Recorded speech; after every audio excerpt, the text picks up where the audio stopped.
Mysteries await just a page away. Ready to dive in? Welcome to The Book Reader, where stories unfold one enchanting page at a time. Subscribe now and unlock the magic. Part 4. Hostile Takeover. Chapter 28.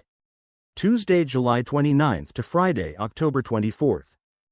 Blomkvist had been poring over Salander's computer printouts for 3 days, boxes full of papers. The problem was that the subjects kept changing all the time. An auction deal in London. A currency deal in Paris through an agent. A company with a post office box in Gibraltar. A sudden doubling of funds in an account at the Chase Manhattan Bank in New York. And then all those puzzling question marks. A trading company with 200,000 kroner in an untouched account registered 5 years earlier in Santiago, Chile. One of nearly 30 such companies in 12 different countries, and not a hint of what type of activity was involved. A dormant company? Waiting for what? A front for some other kind of activity? The computer gave no clue as to what was going on in Wennerstrom's mind or what may have been perfectly obvious to him and so was never formulated in an electronic document. Salander was persuaded that most of these questions would never be answered. They could see the message, but without a key they would never be able to interpret the meaning. Wennerstrom's empire was like an onion from which one layer after another could be removed. A labyrinth of enterprises owned by one another. Companies, accounts, funds, securities. They reckoned that nobody, perhaps not even Wennerstrom himself, could have a complete overview. Wennerstrom's empire had a life of its own. But there was a pattern, or at least a hint of a pattern. A labyrinth of enterprises owned by each other. Wennerstrom's empire was variously valued at between 100 and 400 billion kroner, depending on whom you asked and how it was calculated. But if companies own each other's assets, what then would be their value? They had left Hedeby Island in great haste early in the morning after Salander dropped the bomb that was now occupying every waking moment of Blomkvist's life. They drove to Salander's place and spent 2 days in front of her computer while she guided him through Wennerstrom's universe. He had plenty of questions. One of them was pure curiosity. Lisbeth, how are you able to operate his computer, from a purely practical point of view? It's a little invention that my friend Plague came up with. Wennerstrom has an IBM laptop that he works on, both at home and at the office. That means that all the information is on a single hard drive. He has a broadband connection to his property at home. Plague invented a type of cuff that you fasten around the broadband cable, and I'm testing it out for him. Everything that Wennerstrom sees is registered by the cuff, which forwards the data to a server somewhere else. Doesn't he have a firewall? Salander smiled. Of course he has a firewall. But the point is that the cuff also functions as a type of firewall. It takes a while to hack the computer this way. Let's say that Wennerstrom gets an email. It goes first to Plague's cuff and we can read it before it even passes through his firewall.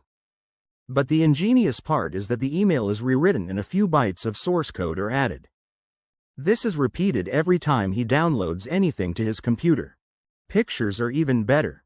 He does a lot of surfing on the net. Each time he picks up a porn picture or opens a new homepage, we add several rows of source code. After a while, in several hours or several days, depending on how much he uses the computer, Wennerstrom has downloaded an entire program of approximately 3 megabytes in which each bit is linked to the next bit. And when the last bits are in place, the program is integrated with his internet browser. To him it will look as though his computer has locked up, and he has to restart it. During the restart a whole new software program is installed. He uses Internet Explorer. The next time he starts Explorer, he's really starting a whole different program that's invisible on his desktop and looks and functions just like Explorer, but it also does a lot of other things. First it takes control of his firewall and makes sure that everything is working. Then it starts to scan the computer and transmits bits of information every time he clicks the mouse while he's surfing. After a while, again depending on how much he surfs, we've accumulated a complete mirror image of the contents of his hard drive on a server somewhere. And then it's time for the HT. HT? Sorry. Plague calls it the HT. Hostile takeover. I see. The really subtle thing is what happens next. When the structure is ready, Wennerstrom has 2 complete hard drives, one on his own machine and one on our server. The next time he boots up his computer, it's actually the mirrored computer that's starting. He's no longer working on his own computer. In reality, he's working on our server. His computer will run a little slower, but it's virtually not noticeable.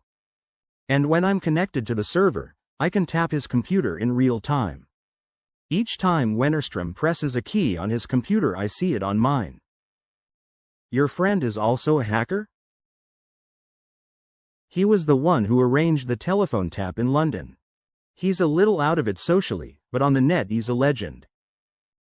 Okay, Blomkvist said, giving her a resigned smile. Question number 2. Why didn't you tell me about Wennerstrom earlier? You never asked me. And if I never did ask you, let's suppose that I never met you, you would have sat here knowing that Wennerstrom was a gangster while Millennium went bankrupt? Nobody asked me to expose Wennerstrom for what he is, Salander replied in a know-it-all voice. Yes, but what if? I did tell you, she said. Blomkvist dropped the subject. Salander burned the contents of Wennerstrom's hard drive, about 5 gigabytes, onto 10 CDs, and she felt as if she had more or less moved into Blomkvist's apartment. She waited patiently, answering all the questions he asked. I can't understand how he can be so fucking dim to put all his dirty laundry on one hard drive, he said. If it ever got into the hands of the police. People aren't very rational. He has to believe that the police would never think of confiscating his computer. Above suspicion. I agree that he's an arrogant bastard, but he must have security consultants telling him how to handle his computer. There's material on this machine going all the way back to 1993. The computer itself is relatively new. It was manufactured a year ago, but he seems to have transferred all his old correspondence and everything else onto the hard drive instead of storing it on CDs. But at least he's using an encryption program. Which is totally useless if you're inside his computer and reading the passwords every time he types them in. After they'd been back in Stockholm for 4 days, Mom called on Blomkvist's mobile at 3 o'clock in the morning. Henry Cortez was at a bar with his girlfriend tonight. Blomkvist said, sleepily. On the way home they ended up at Centralend's bar. Not a very good place for a seduction. Listen. Dahlman is on holiday. Henry discovered him sitting at a table with some guy. And? Henry recognized the man from his byline pic. Christer Soder. I don't think I recognize the name, but...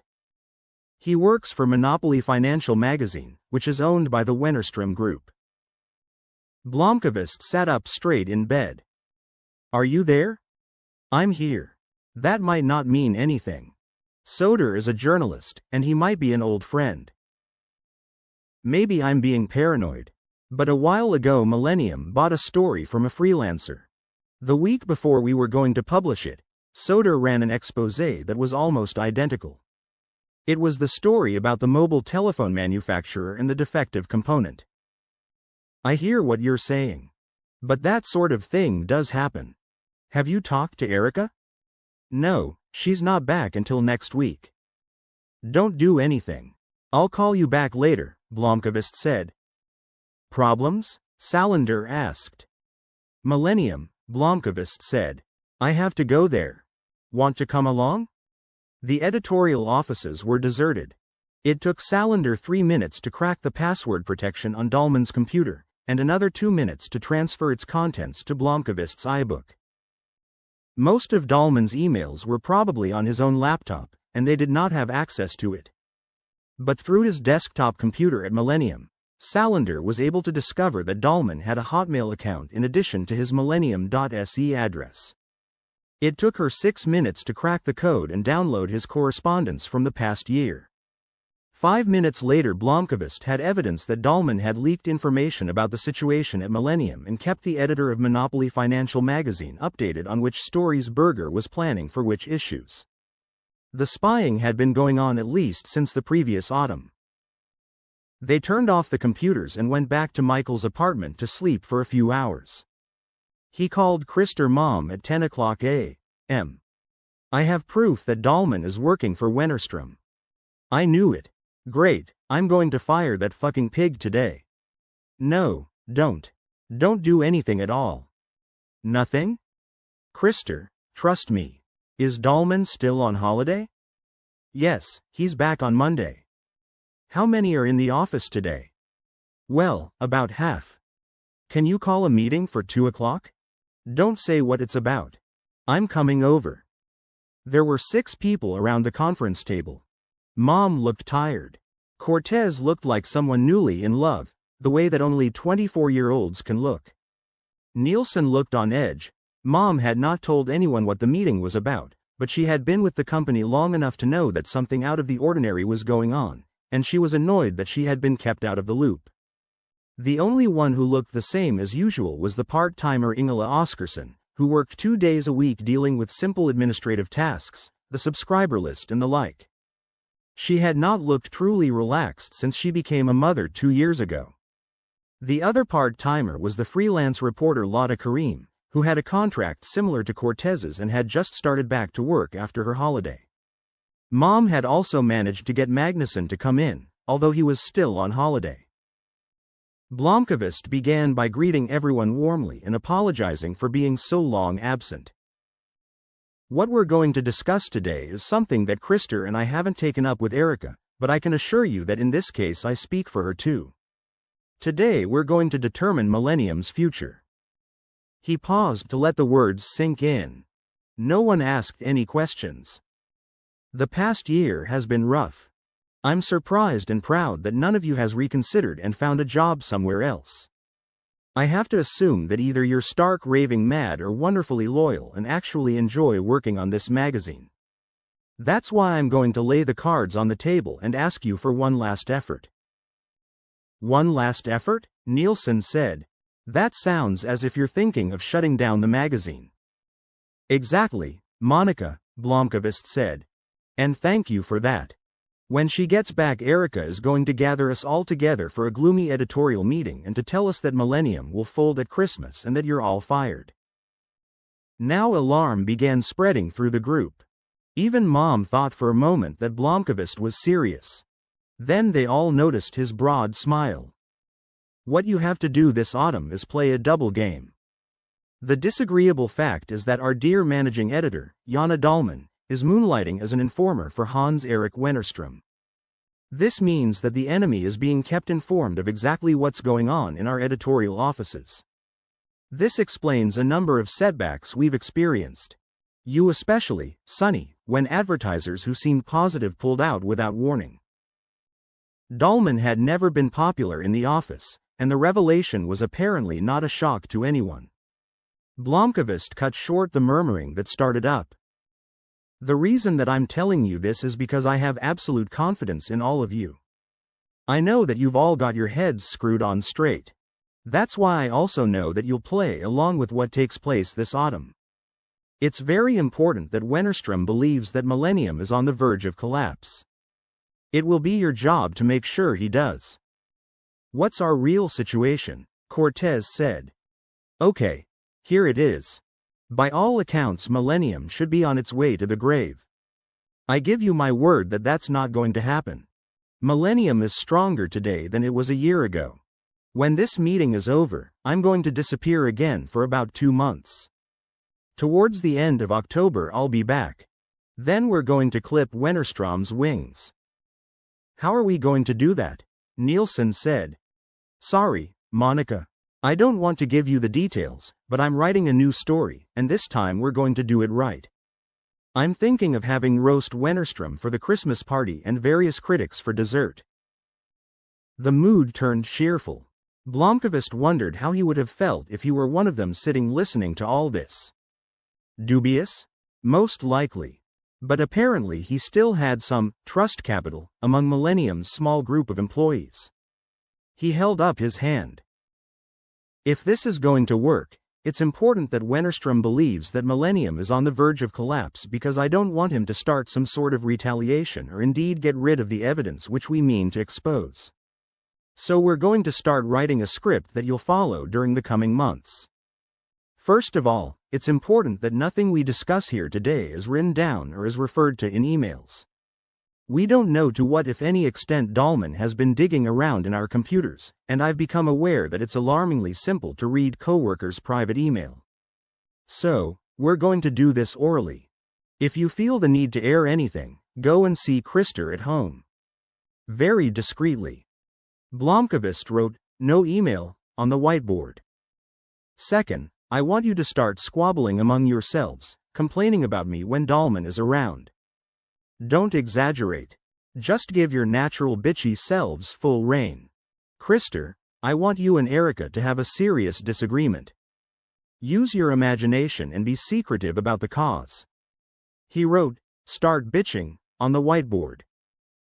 Third, when Erica comes home, her job will be to see to it that Jana Dahlman thinks our agreement with the Vanger Corporation, which is in fact giving us its full support, has fallen through because Henrik Vanger is seriously ill and Martin Vanger died in a car crash. He wrote the word, disinformation. But the agreement really is solid? Nielsen said. Believe me, Blomkvist said, the Vanger Corporation will go to great lengths to ensure that Millennium survives. In a few weeks, let's say at the end of August, Erica will call a meeting to warn you about layoffs. You all know that it's a scam, and that the only one who's going to be leaving is Dahlman. But start talking about looking for new jobs and say what a lousy reference it is to have Millennium on your CV.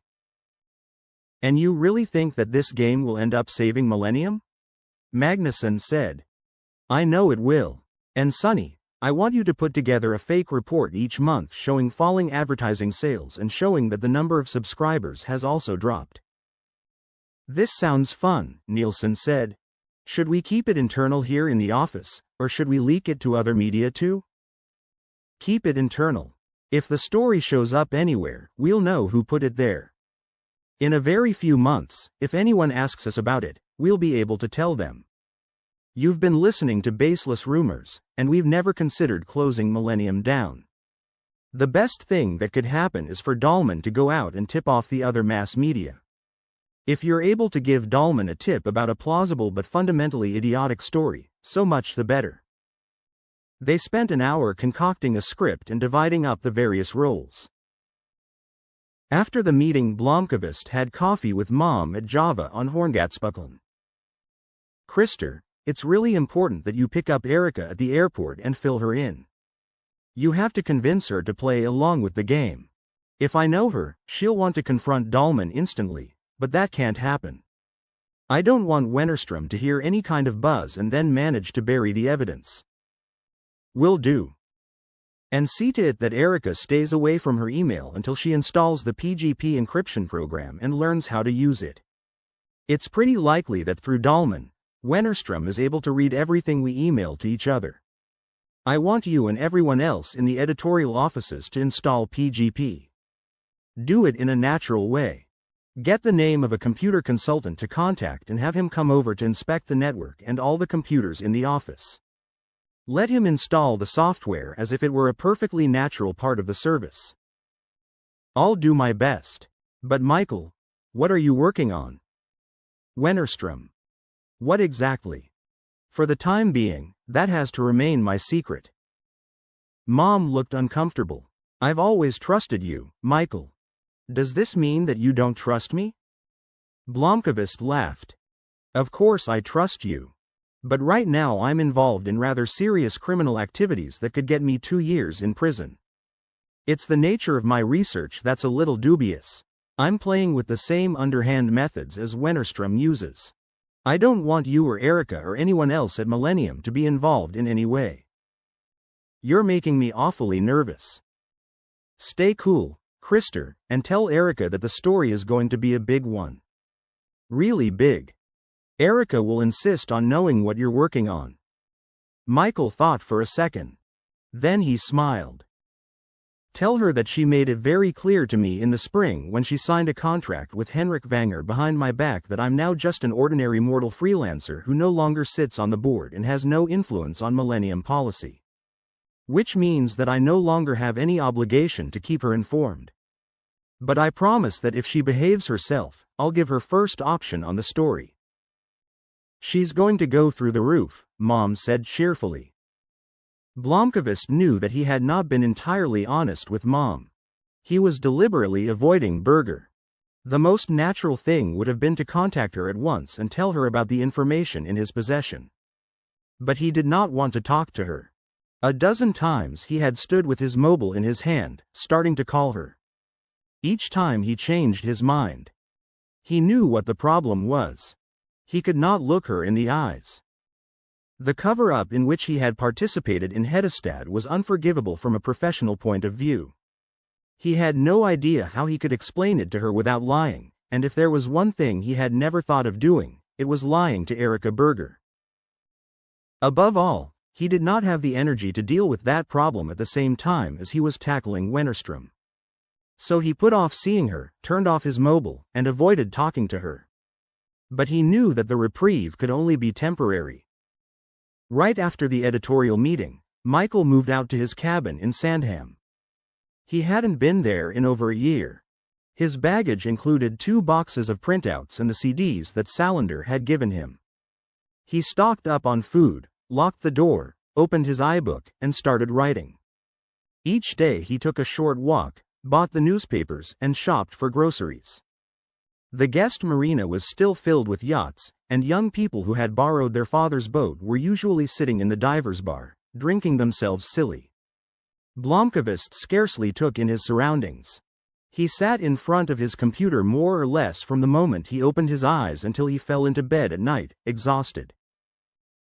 Encrypted email from editor-in-chief, Erika.Berger@millennium.se, to publisher on leave of absence, Mikael.Blomkvist@millennium.se. Mikael, I want to know what's going on. Good grief, I've come back from holiday to total chaos. The news about Jana Dahlman and this double game you've come up with. Martin Vanger dead. Harriet Vanger alive. What's going on in Hedeby? Where are you? Is there a story? Why don't you answer your mobile? E.P.S. I understood the insinuation that Krister relayed with such glee. You're going to have to eat your words. Are you seriously cross with me? P.P.S.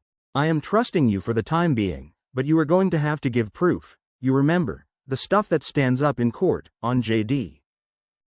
From Mikael.Blomkvist@millennium.se.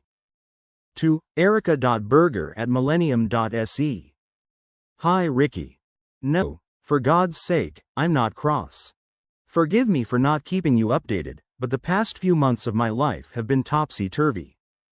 I'll tell you everything when we see each other, but not by email. I'm at Sandhamn. There is a story, but the story is not Harriet Vanger. I'm going to be glued to my computer here for a while.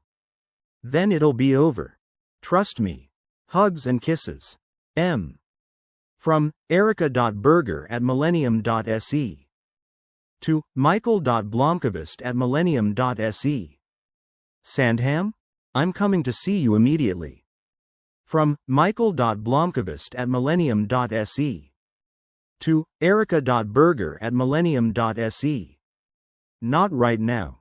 Wait a couple of weeks, at least until I've got the story organized. Besides, I'm expecting company. From Erika.Berger@millennium.se. To Mikael.Blomkvist@millennium.se. In that case, of course I'll stay away. But I have to know what's going on. Henrik Vanger has become CEO again, and he doesn't answer my calls.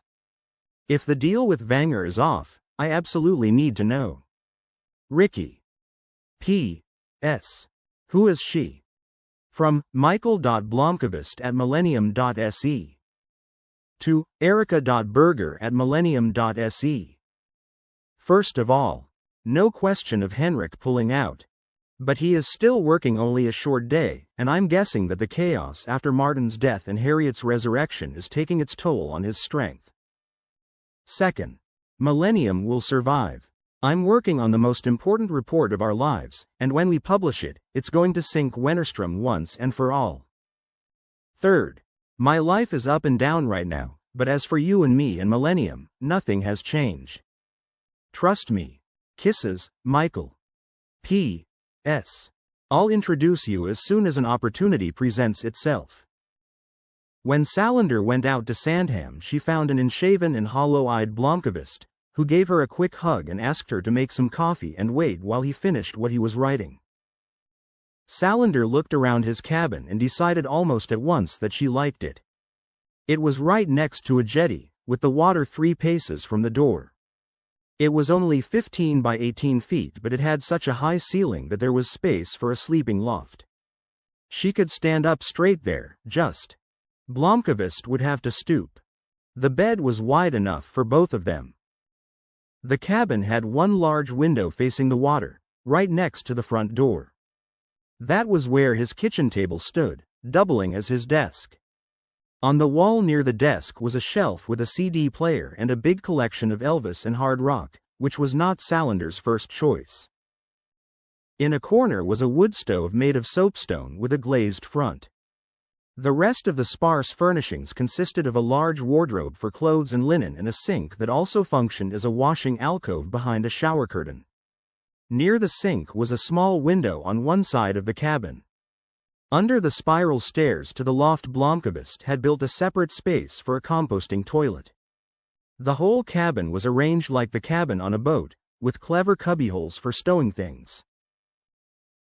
During her personal investigation of Mikael Blomkvist, Salander had found out that he had remodeled the cabin and built the furniture himself, a conclusion drawn from the comments of an acquaintance who had sent Mikael an email after visiting Sandham and was impressed by his handiwork. Everything was clean, unpretentious, and simple, bordering on Spartan. She could see why he loved this cabin in Sandham so much.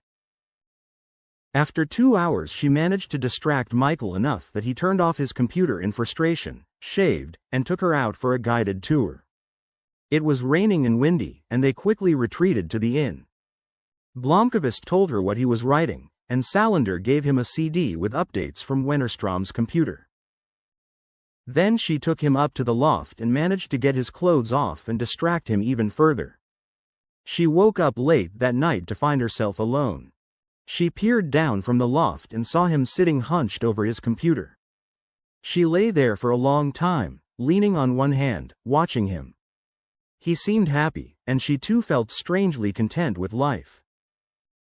Salander stayed only 5 days before she went back to Stockholm to do a job for Armansky. She spent 11 days on the assignment, made her report, and then returned to Sandham. The stack of printed pages next to Mikael's iBook was growing. This time she stayed for 4 weeks. They fell into a routine.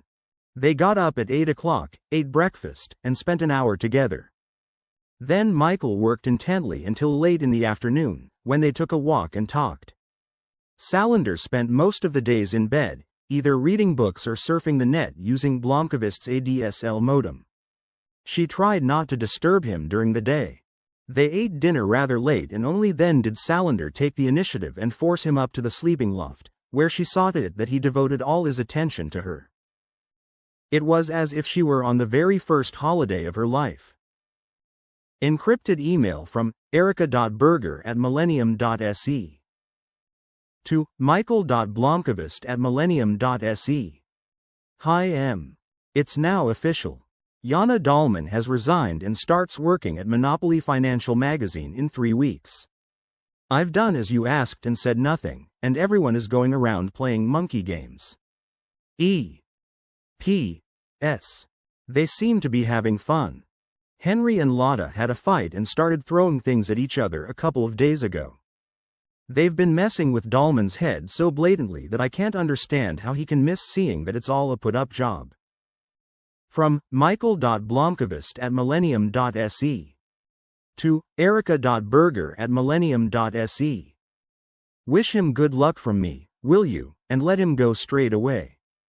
But lock up the silverware. Hugs and kisses, M. From erica.berger@millennium.se to michael.blomkvist@millennium.se. I have no managing editor 2 weeks before we go to press, and my investigative reporter is sitting out in Sandham refusing to talk to me. Mick, I'm on my knees. Can you come in, Erica? From Michael.Blomkvist@millennium.se to Erica.Berger@millennium.se. Hold out another couple of weeks, then we'll be home free. And start planning for a December issue that's going to be unlike anything we've ever done. The piece will take up 40 pages. From Erica.Berger@millennium.se to Michael.Blomkvist@millennium.se. 40 pages. Are you out of your mind? From Michael.Blomkvist@millennium.se to Erica.Berger@millennium.se. It's going to be a special issue. I need 3 more weeks. Could you do the following? 1. Register a publishing company under the Millennium name. 2. Get an ISBN number. 3. Ask Krister to put together a cool logo for our new publishing company. And 4. Find a good printer that can produce a paperback quickly and cheaply. And by the way, we're going to need capital to print our first book. Kisses, Michael. From Erica.Berger@millennium.se to Michael.Blomkvist@millennium.se. Special issue. Book publisher. Money. Yes, master. Anything else I can do for you? Dance naked at Slusplan? P.S. I assume you know what you're doing. But what do I do about Dahlman? From Michael.Blomkvist@millennium.se to Erica.Berger@millennium.se. Don't do anything about Dahlman. Tell him he's free to go right away and you aren't sure you can pay his wages anyway. Monopoly isn't going to survive for long. Bring in more freelance material for this issue. And hire a new managing editor, for God's sake. P.S. Slusplan? It's a date. From Erica.Berger@millennium.se to Michael.Blomkvist@millennium.se. Slusplan, in your dreams. But we've always done the hiring together, Ricky. From Michael.Blomkvist@millennium.se to Erica.Berger@millennium.se. And we've always agreed about who we should hire. We will this time too, no matter who you choose. We're going to scupper Wennerstrom. That's the whole story. Just let me finish this in peace. In early October, Salander read an article on the internet edition of the Hedestad Courier. She told Blomkvist about it. Isabella Wenger had died after a short illness. She was mourned by her daughter, Harriet Wenger, lately returned from Australia. Encrypted email from Erica.Berger@millennium.se to Michael.Blomkvist@millennium.se. Hi Michael. Harriet Wenger came to see me at the office today. She called 5 minutes before she arrived, and I was totally unprepared. A beautiful woman, elegant clothes and a cool gaze. She came to tell me that she'll be replacing Martin Wenger as Henrik's representative on our board. She was polite and friendly and assured me that the Wenger Corporation had no plans to back out of the agreement. On the contrary, the family stands fully behind Henrik's obligations to the magazine. She asked for a tour of the editorial offices, and she wanted to know how I see the situation. I told her the truth. That it feels as if I don't have solid ground under my feet, that you have forbidden me to come to Sandham, and that I don't know what you're working on, other than that you are planning to sink Wennerstrom. I assumed it was okay to say that. She is on the board, after all. She raised an eyebrow and smiled and asked if I had doubts that you'd succeed. What was I supposed to say to that? I said that I would sleep a little easier if I knew exactly what you were writing. Geez, of course I trust you. But you're driving me crazy. I asked her if she knew what you were working on. She denied it but said that it was her impression that you were extremely resourceful, with an innovative way of thinking. Her words. I said that I also gathered that something dramatic had happened up in Hedestad and that I was ever so slightly curious about the story regarding Harriet Wenger herself. In short, I felt like an idiot. She asked me whether you really hadn't told me anything. She said that she understood that you and I have a special relationship and that you would undoubtedly tell me the story when you had time. Then she asked if she could trust me. What was I supposed to say? She's on the Millennium board, and you've left me here totally in the dark. Then she said something odd. She asked me not to judge either her or you too harshly. She said she owed you some sort of debt of gratitude, and she would really like it if she and I could also be friends. Then she promised to tell me the stories someday if you couldn't do it. Half an hour ago she left, and I'm still in a daze. I think I like her, but who is this person? Erica. P.S. I miss you. I have a feeling that something nasty happened in Hedestad. Krister says that you have a strange mark on your neck. From Mikael.Blomkvist@millennium.se to Erica.Berger@millennium.se. Hi Ricky. The story about Harriet is so miserably awful that you can't even imagine it. It would be great if she could tell you about it herself. I can hardly bring myself to think about it. By the way, you can trust her. She was telling the truth when she said that she owes a debt of gratitude to me, and believe me, she will never do anything to harm Millennium. Be her friend if you like her. She deserves respect. And she's a hell of a businesswoman. M. The next day Mikael received another email. From Harriet.Vanger@vangerindustries.com to Mikael.Blomkvist@millennium.se. Hi Mikael. I've been trying to find time to write to you for several weeks now, but it seems there are never enough hours in the day. You left so suddenly from Hedeby that I never had a chance to say goodbye. Since my return to Sweden, my days have been filled with bewildering impressions and hard work. The Vanger Corporation is in chaos, and along with Henrik I've been working hard to put its affairs in order. Yesterday I visited the Millennium offices. I'll be Henrik's representative on the board. Henrik has filled me in on all the details of the magazine's situation and yours. I hope that you will accept having me show up like this. If you don't want me, or anyone else from the family on the board, I'll understand, but I do assure you that I'll do all I can to support Millennium. I am in great debt to you, and I will always have the best of intentions in this regard. I met your colleague Erica Berger. I'm not sure what she thought of me, and I was surprised to hear that you hadn't told her about what happened. I would very much like to be your friend. If you can stand to have anything more to do with the Vanger family. Best regards, Harriet. P.S. I understood from Erica that you're planning to tackle Wennerstrom again. Dirch Frode told me how Henrik pulled a Swiftie on you, as they say in Australia. What can I say? I'm sorry. If there's anything I can do, let me know. From Mikael.Blomkvist@millennium.se to Harriet.Vanger@vangerindustries.com. Hi Harriet. I left Hedeby in a big hurry and am now working on what I really should have been spending my time on this year. You'll be advised in plenty of time before the article goes to press, but I think I can say that the problems of the past year will soon be over. I hope you and Erica will be friends, and, of course, I have no problem with you being on Millennium's board. I'll tell Erica about what happened, if you think that's wise. Henrik wanted me never to say anything to anyone. Let's see, but right now I don't have the time or the energy and I need a little distance first. Let's keep in touch. Best, Mikael. Salander was not especially interested in what Mikael was writing. She looked up from her book when Blomkvist said something, but at first she could not make it out. Sorry. I was talking aloud.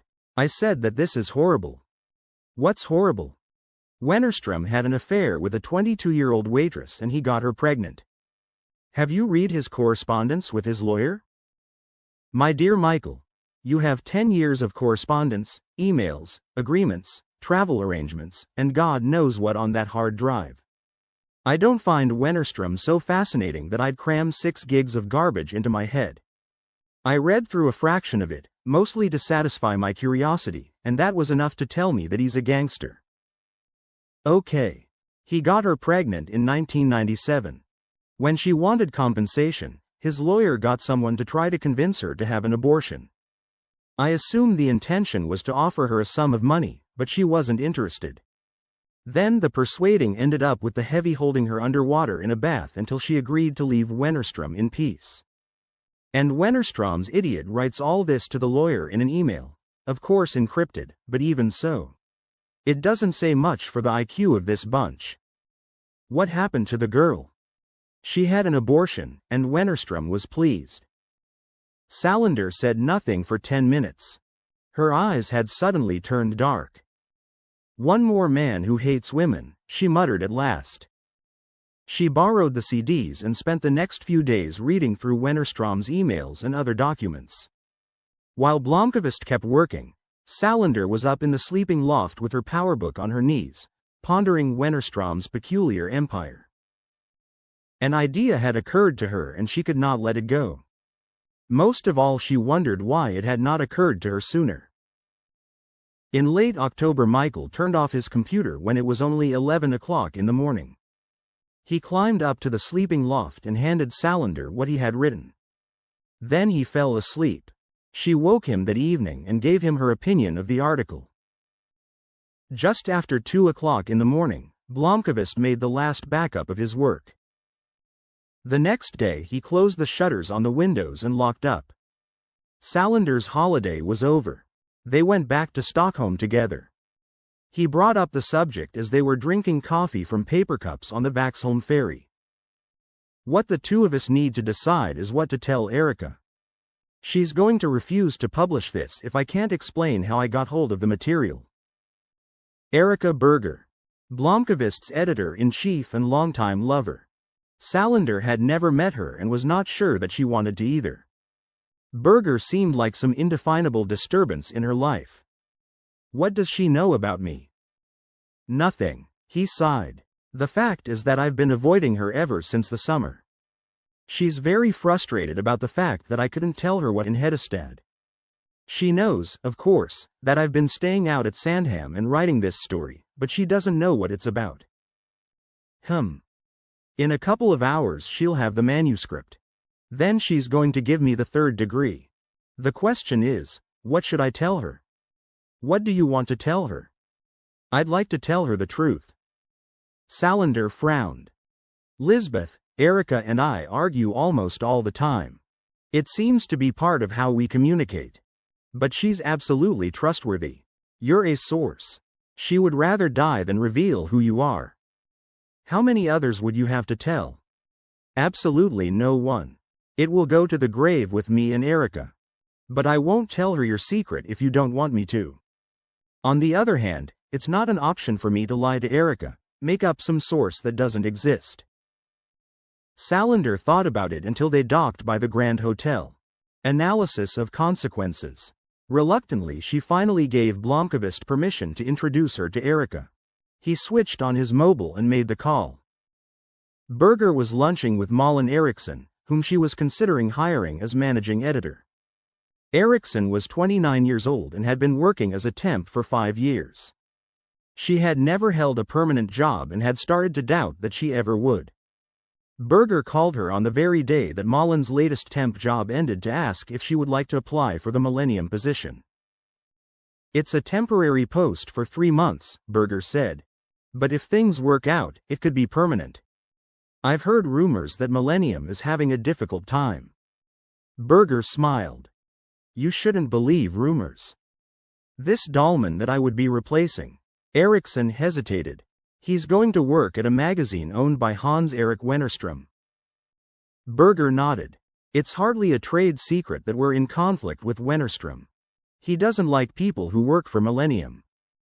So if I take the job at Millennium, I would end up in that category too. It's very likely, yes. But Dahlman got a job with Monopoly Financial magazine, didn't he? You might say that it's Wennerstrom's way of paying for services rendered. Are you still interested?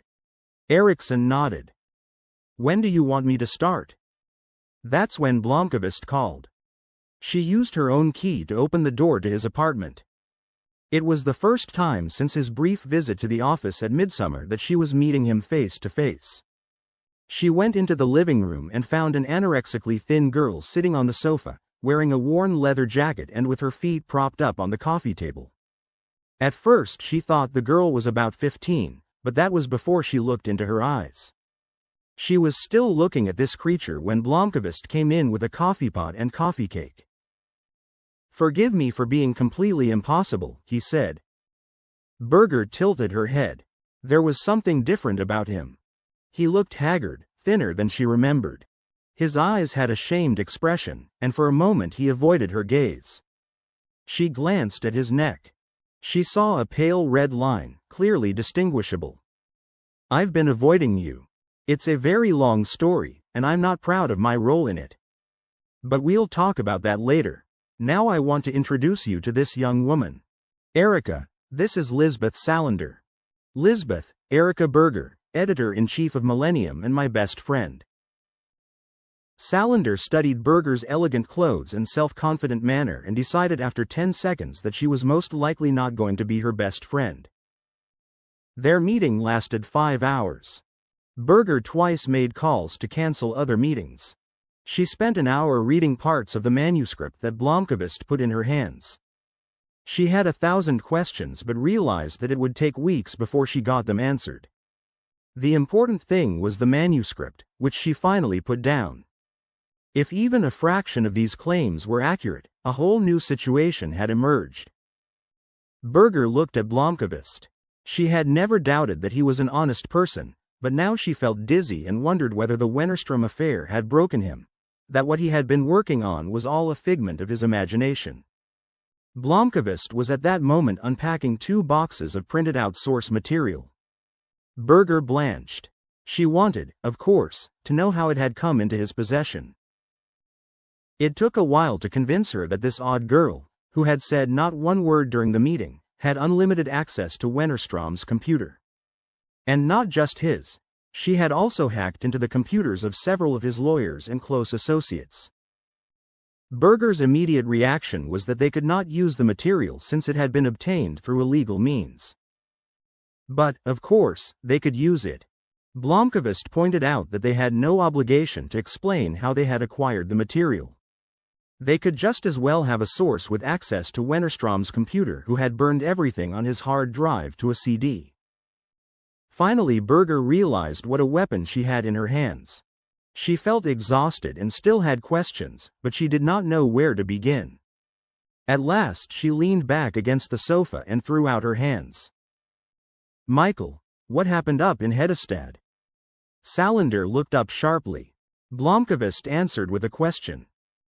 "How are you getting along with Harriet Vanger?" "Fine. I think. I've met her twice. Krister and I drove up to Hedestad for a board meeting last week. We got drunk on wine." "And the board meeting?" She kept her word. "Ricky, I know you're frustrated that I've been ducking you and coming up with excuses not to tell you what happened. You and I have never had secrets from each other, and all of a sudden there's 6 months of my life that I'm not prepared to tell you about." Birger met Blomkvist's gaze. She knew him inside and out, but what she saw in his eyes was something she had never seen before. He was begging her not to ask. Salander watched their wordless dialogue. She was no part of it. Was it that bad? It was worse. I've been dreading this conversation. I promised to tell you, but I've spent several months suppressing my feelings while Wennerstrom has absorbed all my attention. I'm still not ready. I'd prefer it if Harriet told you instead. What's that mark around your neck? Lisbeth saved my life up there. If it weren't for her, I'd be dead. Birger's eyes widened. She stared at the girl in the leather jacket. And right now you need to come to an agreement with her. She is our source. Birger sat for a time, thinking. Then she did something that astonished Blomkvist and startled Salander. She surprised even herself. The whole time she had been sitting at Mikael's living room table, she had felt Salander's eyes on her. A taciturn girl with hostile vibrations. Birger stood up and went around the table and threw her arms around the girl. Salander squirmed like a worm about to be put on a hook. And that marks the end of the current chapter. Thank you for listening to The Book Reader. Stay tuned for the next episode tomorrow. Please subscribe for updates.